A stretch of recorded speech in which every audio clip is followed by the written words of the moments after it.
Hello ಎಲ್ಲರಿಗೂ ನಮಸ್ಕಾರ. ಇವತ್ತು ಬಂದ್ಬಿಟ್ಟು 93ನೇ ಕ್ವಶನ್ ನೋಡೋಣ.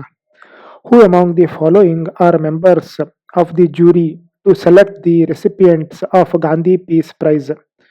ಫಸ್ಟ್ ಆಪ್ಷನ್ ಬಂದ್ಬಿಟ್ಟು the president of India, second option the prime minister of India, ಮೂರನೇ ಆಪ್ಷನ್ ಚೀಫ್ ಜಸ್ಟಿಸ್, ನಾಲ್ಕನೇ ಆಪ್ಷನ್ the leader of opposition in the Lok Sabha. Select the correct answer using the code given below ಅಂತ ಹೇಳಿ ಕೇಳಿದ್ದಾರೆ. So ಇದು ಬಂದ್ಬಿಟ್ಟು ಗಾಂಧಿ ಪೀಸ್ ಪ್ರೈಸ್ ಅಂತ ಹೇಳಿ 1995ರಲ್ಲಿ ಫಸ್ಟ್ ಇಂಟ್ರೊಡ್ಯೂಸ್ ಮಾಡಿರ್ತಾರೆ. 125ನೇ ವರ್ಷ ಗಾಂಧೀಜಿ ಅವರು ಹುಟ್ಟಿ 125ನೇ ವರ್ಷಕ್ಕೆ ಅದನ್ನ ಇಂಟ್ರೊಡ್ಯೂಸ್ ಮಾಡಿರ್ತಾರೆ. ಅದು ಬಂದ್ಬಿಟ್ಟು ಅದನ್ನ ಸೆಲೆಕ್ಟ್ ಮಾಡೋ ಸಲುವಾಗಿ ಯಾವ ಮೆಂಬರ್ಗೆ ಯಾರಿಗೆ ಕೊಡಬೇಕಲ್ಲ ಅದನ್ನ ಸೆಲೆಕ್ಟ್ ಮಾಡೋ ಸಲುವಾಗಿ ಅದರಲ್ಲಿ 5 ಜನ ಕಮಿಟಿ ಇರುತ್ತೆ. ಸೊ ಅದರಲ್ಲಿ ಬಂದ್ಬಿಟ್ಟು ಒಬ್ಬರು ಪ್ರೈಮ್ ಮಿನಿಸ್ಟರ್ ಇರ್ತಾರೆ, ಇನ್ನೊಬ್ರು ಚೀಫ್ ಜಸ್ಟಿಸ್ ಇರ್ತಾರೆ, ಇನ್ನೊಬ್ರು ಲೀಡರ್ ಆಫ್ ಅಪೋಸಿಷನ್ ಇರ್ತಾರೆ ಇನ್ ದ ಲೋಕಸಭಾ. ಇನ್ನು ಇಬ್ರು ಮೆಂಬರ್ಸ್ ಬಂದ್ಬಿಟ್ಟು 3 ವರ್ಷಕ್ಕೆ ಒಂದ್ಸಲ ಅವ್ರನ್ನ ನಾಮಿನೇಟ್ ಮಾಡ್ತಾರೆ. ಸೊ ಅದ್ರ ಸಲುವಾಗಿ 2, 3 and 4 ಕರೆಕ್ಟ್ ಆಗುತ್ತೆ.